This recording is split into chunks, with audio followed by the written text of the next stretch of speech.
for them, but again, with not enough damage done, they do fall below that threshold. Jeez, man, Storm Surge really does just force people into some pretty tricky situations.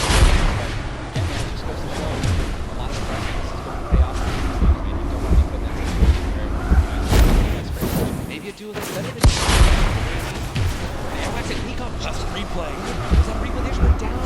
Airwax and Nikon are winners. Well, Airwax at least are back-to-back winner of the Pro-Am. Does go down. Airwax double qualified as well. Tough first game for them, as they do go out quite early on. 71 players left in this game, 38 duos. Again, it's a slow crawl as everyone begins to drop. Have you ever seen anything like this in competitive? No, I think that the only time that we saw numbers like this were when the circles they didn't really chunk that much and they were more centralized and getting more competitive. So really no one had to rotate that much, no one had to fight. So now that these circles are really just kind of moving around the map, you can't really predict them. I mean, you're getting these players who have, again, the great aim, and they're just beaming people who are focusing on trying to rotate in the circle. Now look, there's so many people coming from the south right now. And it's just pretty feels if you guys are in a top position with solid aim, man.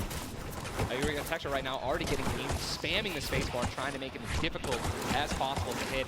You see a lot of them are already trying to figure out right now where's he going to land. Look at all these people who are already possible. They're already creating these funnels, more shots coming down. They should be able to make it. 8 grenades. That's it. If you get in a position where some players are already getting focused on the outside, 8 grenades, he might be able to clean up those kills too. Yep, that's right there. They do box up in time. Did take some shield damage, but thankfully they have some minis to replenish that. Just a few brief moments as there's Eclipse now using them. He's got his teammates right next door called Medkit. So if you're going to pop that, every little bit of HP matters. Save the campfire for the late game, it appears. Definitely got to save the campfire. In the elimination feed right there. Here's a look at Mongrel earlier with his duo, Nitro.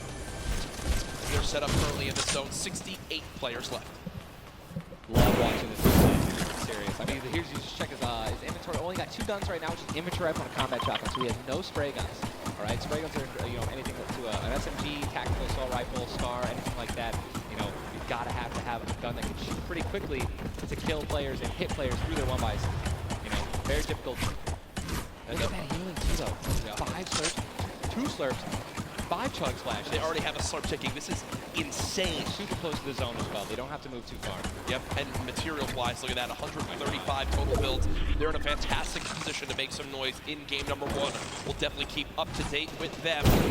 This slipstream is slowly inching towards where it begins to shut down Ninja, but with so many slipstreams still available in this current zone, a lot of players are going to use that to rotate out in freely without using launch pads or the shadow bombs. There's your whole map right there, the eastern side of the zone. None of these players really going to be able to play. They're going to have to inch a little bit more towards Blue Lake. They want to be safe. It's not the best.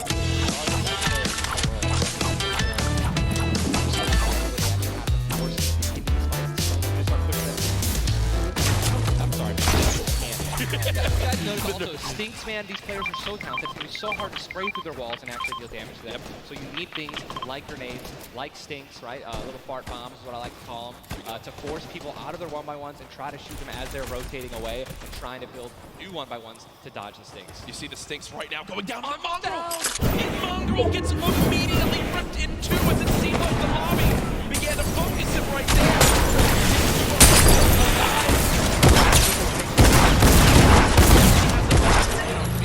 The next Storm Surge has begun to kick on in. Nitro, 12 damage below, will have to begin to put shots down range. The zone pushing as well. So in this position, with the zone at their back, Mitro's goal, spray players who have to push the zone. They have one way they can go. They can't afford to take more damage. They've got to push right out of it. Mitro knows that. Now begins the fire. Dubs just below as well. One of the players who qualified multiple times. They also have some great rotation. True Ballers still intact.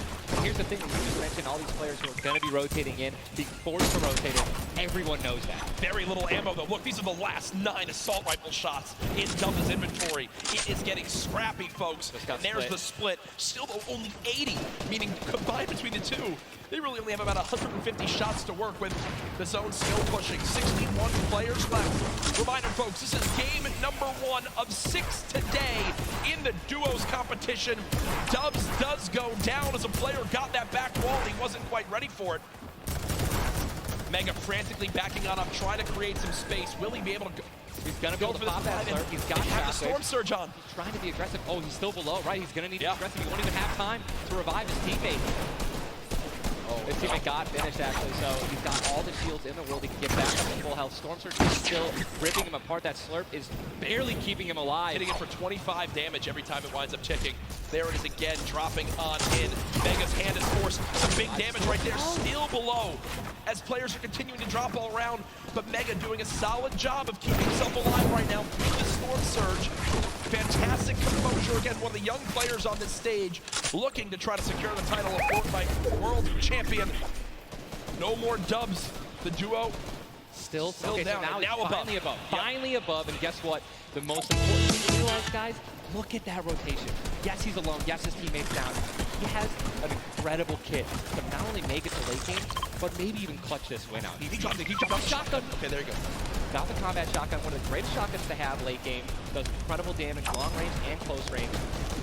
And all the guys, the circle just rotated now into the storm. Massive amounts of distance needs to be covered. This storm surge is insane. Still going on. Finally taken out 52 players left. And this is where things are about to get serious, guys. Thomas drops some ammo right there for his teammate. And you see Thomas, that epic Detroit favorite weapon. What is so good about that assault rifle? It 100% rewards pinpoint accurate players, right? There's no bloom necessary. Your marker, your aim is right on their head, boom, you're gonna get that headshot. You're gonna get 80 points of damage. And there's now the upgraded version of the legendary and the epic have 10 shots instead of 8. So I mean, it just packs a punch, man. You can really catch players off guard. And that's exactly what you're going to need when you're playing against these top players who will literally build and protect themselves when they get shot once. Folks, there are 45 players left in this very, very small zone. We are now on our 6th storm. You see it's about to begin to move, and players frantically have to go across the map. Zayt and Zach right now discussing exactly where they have to go. 44 left in this one. People can stop the grenades, guys. Very far rotation for the second stuck on the back pads because there's so much frequent building.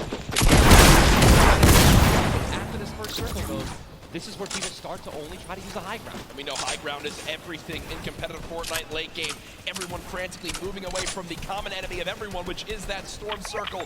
Macwood taking zone damage. Daedra as well. King slowly bouncing on through with the shadow bomb. And does land. Yes, but taking no storm damage, just playing right on the edge of it. Yeah, right on the edge of the zone right now. We'll just stay boxed up for a brief moment. As now there's 36 players remaining, stomping the elimination feed. Arkram now goes down as well. You can see the elimination feed on the top left to keep track of your favorite players. There's so much is going on. This is what tunneling is. When you hear players mention tunneling, this is it right here. You move with the zone, you tunnel your way in, give yourself cover, but not a lot of materials left. Only 22 builds, and this zone is stacked. But look who's on the high ground. It's Mr. Savage and Benji Fishing. That's your 2 picks, so good for you. All right, I have to owe you a bet there, man. That's that, all right. Feature's still alive. I mean, listen, people are dying left and right being eliminated. More Savage just used another shotgun grenade. He already had high ground, though. The question is, are people going to try to take it? You know that if you really want a chance to win this, you're going to have to try to take the high ground off or have a rocket launcher to just take him out of it. He's just so weakened. Mr. Savage just looks up and beams the player out of the air. It's all Benji Fishy and Mr. Savage in the elimination feed right now. 24 players left in this one, but 20 duos. There's almost no duos remaining, Ninja. Right, it's all solos, and this is kind of what's going to happen, man. Mr. Savage goes down. It's up to Benji, and listen, Benji's been in this position before. We know he can handle it. Nitro's still in the game. I just saw him. He looks incredibly healthy, but now taking some storm damage. Benji's just going to try it. Look at the materials. Not a lot left. They're only using their shadows. I think he has 1 build left. Yep. That's it. That's all he has. He's got 10 total builds. 10 total builds. He's just trying to outlast as many players as possible. Remember these placement points. We've made it into our top 10 duos. Now into our top 8. Zayt and Saf now.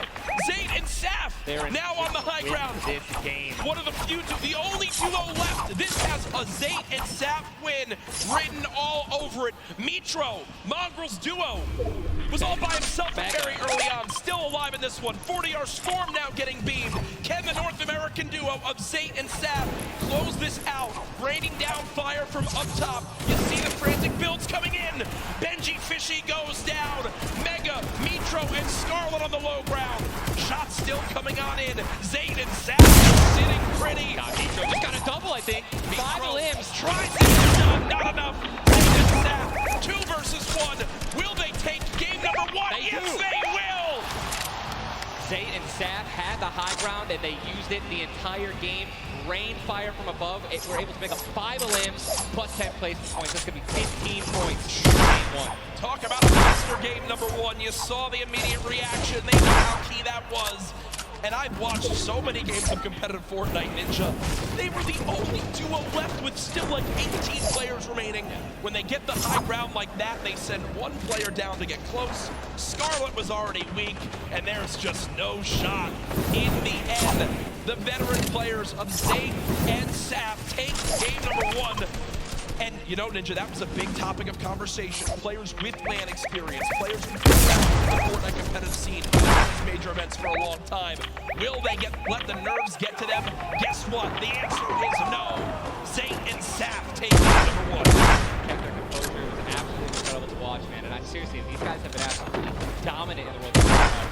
It's unfair that they continue to show their dominance here at the actual World Cup stage. Brilliant performance. You know that their game plan is always last as long as possible. But the fact that they made it through those games, not just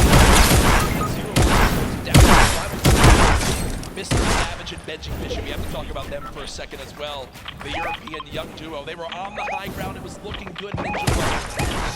Players focusing them to shockwave grenades as well, and they had no healing left. It's unfortunate, man, when you have a group full of these players who are literally the best in the world. They know exactly how to win, right? So if they don't have the high ground, they know that whenever there is a moment, they have to shoot the high ground out with rockets, shockwave grenades. I think that's actually what happened. I think someone shockwaved up and knocked them off the high ground. Yep. But when you have shield like Zayn, knocked it at the end there, and that high ground, I mean, it's over, man. What a sigh of relief. Incredible first game, and we're only just getting started. We're only just getting started. Remember, 6 today in the duos competition. $1 million to be rewarded. Tomorrow we do it all over again, except with solos. So you want to stay glued to the streams here for the Fortnite World Cup Finals live from New York City. Use the hashtag Fortnite World Cup. Get involved in the conversation. Send a Ninja tonight. Talk after game number 1. Who surprised you? What are you looking forward to? 6 for me. Other things I want to say be on your A game. Come down to the note of Brick Storm Surge. Longer storm surges that have lasted Game so much. Yep. Because here we are having 80 people left after the second circle. So, you know what I mean? Like, and these guys, they're not going to hit it. You know what I mean? And if you want to put shots on these guys, it's going to be flying in the air rotating, which, you know, high risk, high reward, man. Right?